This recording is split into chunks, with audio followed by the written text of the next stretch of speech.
Okay, so what I'm going to do today is work out the amalgam effect that you have to do. And I've got myself a border on the page, and I'm just going to throw in, just for fun, just to start off, kind of a quick shot of Magneto to get a sense of scale. So let's just say that's him, and he's doing his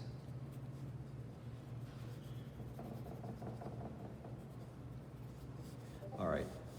So what I would do on an effect like this is, rather than getting into the details right away, I want to start with the basic form. So just basically plotting out a couple of lines here to suggest a line of action.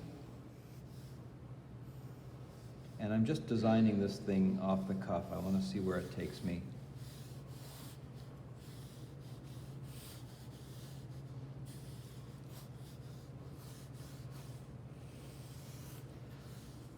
So these sweeping motions, and you can obviously see how, well, it doesn't hurt to also sort of plot out perspective, but you can see how the first assignment, working through the cables, in particular the cables and the ribbons, are going to be helpful on a thing like this.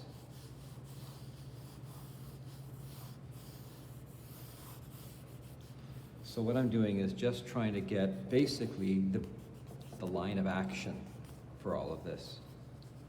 So you can have kind of broken pavement coming up, spitting up all over the place, wherever this thing is coming out of the ground.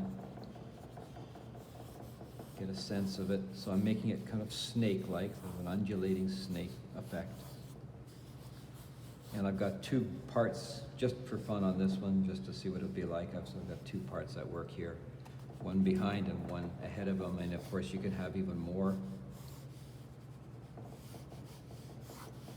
coming up.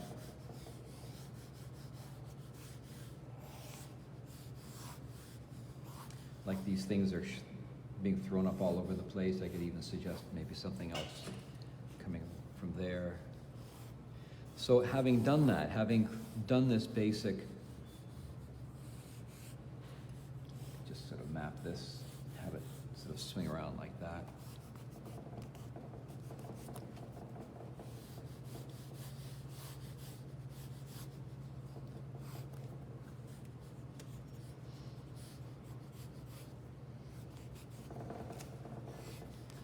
Just work the shapes.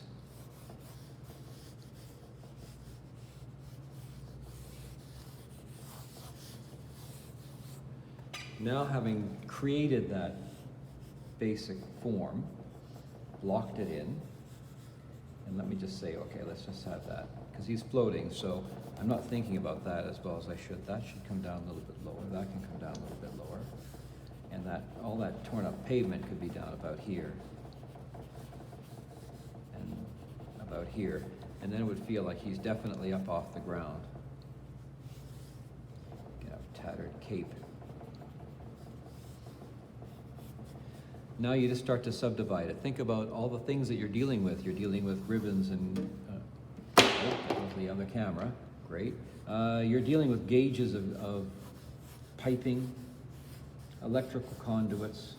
So you just start to have fun swinging them back and forth, keeping them all different sizes. I start with a few basic forms.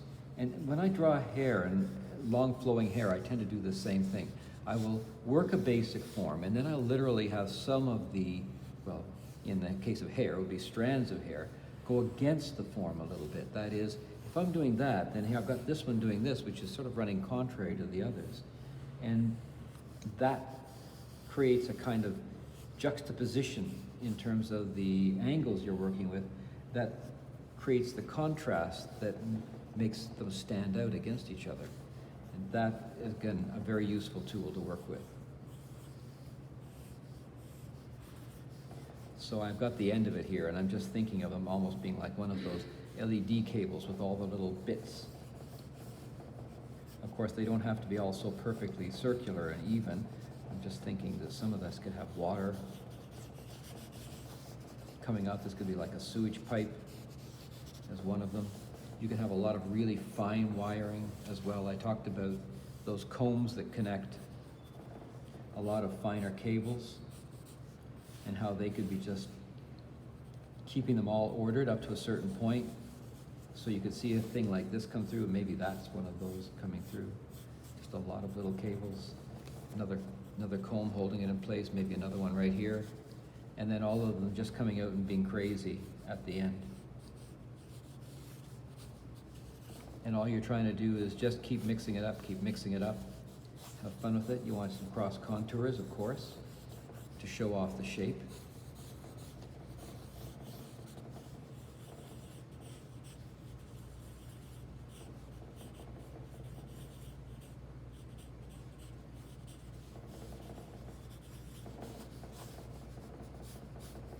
Let's take it back to the next layer and see what we can be doing.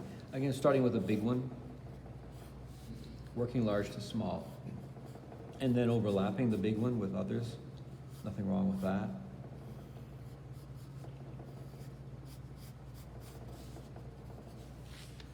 Having one sort of come over the ridge here and break away. You've got the basic forms, the basic line of motion as set up by the original lines drawn on the page, but then after that, be prepared to have some of them break away and come back towards it again. That's what makes it visually interesting, engaging.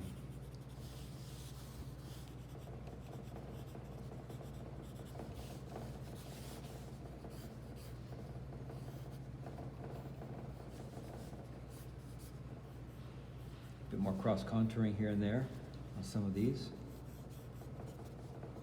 You can change up what those are. And sometimes you can even have crazy things like little junction boxes or something.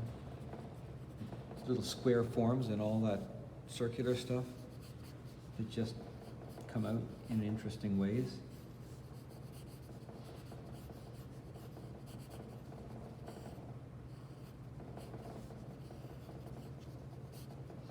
And you just keep changing it up, changing it up, changing it up.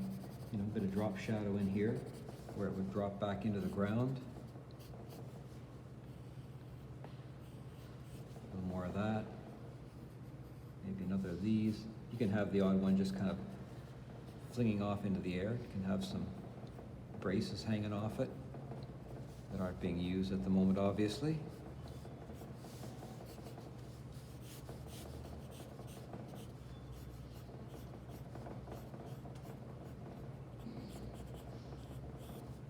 All this back and forth, so swinging one that way, that way.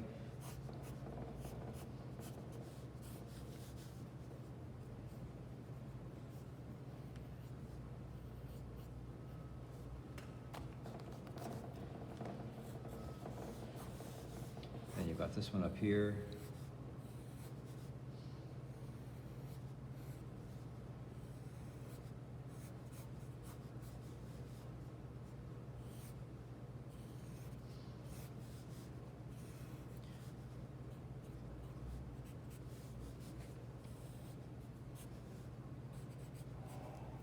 There, I just want to deliberately have this big cable come through. Just take that other one out and have that sort of come through and do that. And again, some cross-contouring to suggest what angle we're looking at it from. I mean, that's really what the contouring is good for, is to show off the point of view that it would be, because it would be changing a lot. It would be very, it's very active. So they could be swinging around. You could have pieces, again, swinging off of here and then rejoining.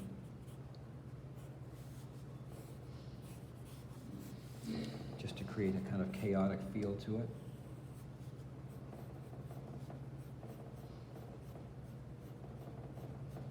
Change that up, have some bigger, some wider pieces.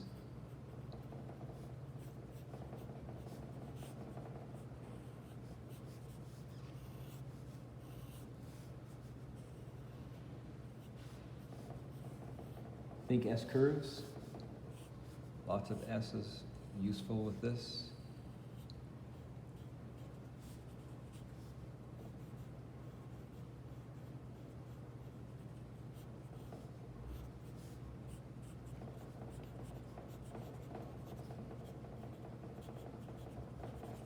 Stuff going up.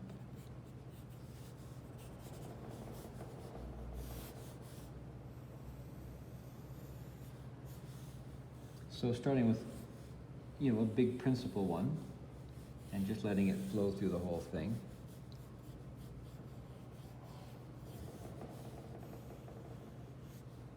Then intertwining it.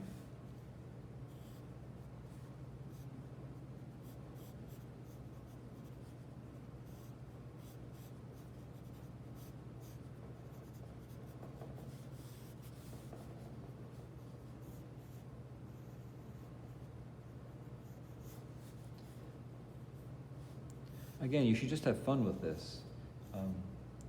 There's nothing that it has to look like specifically. Just try to keep the perspective in mind and be playful with it.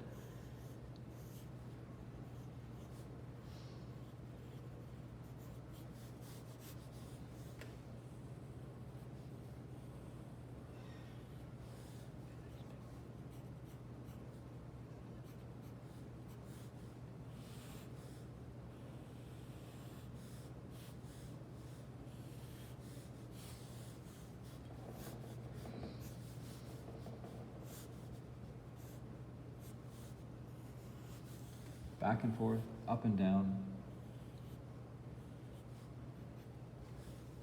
I try to keep my head out of the way.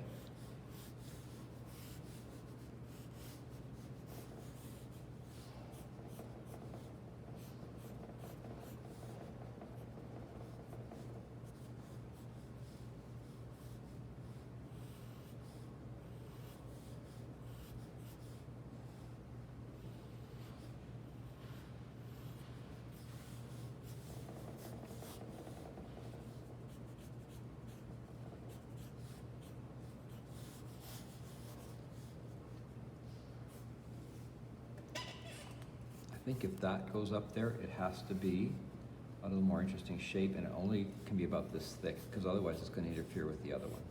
So this could be some kind of a cross.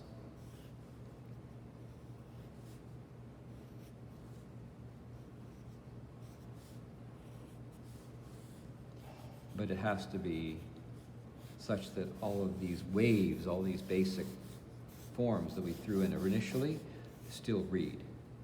So that would be an empty space. So if you had perspective buildings in behind, then you would sort of where you'd see them. And let's push all that back. Oh yes, and I had another one coming up here. So again, you can just go crazy with this.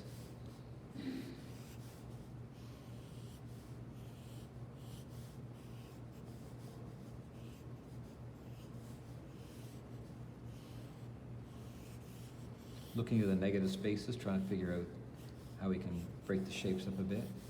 This one I sort of feel like I've kind of given a nice twist around, so I kind of like that. Just play that up.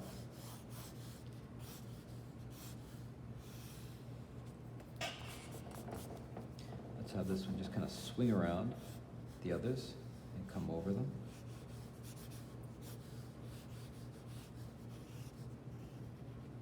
Maybe have one wrap around like that. And then have a loose piece.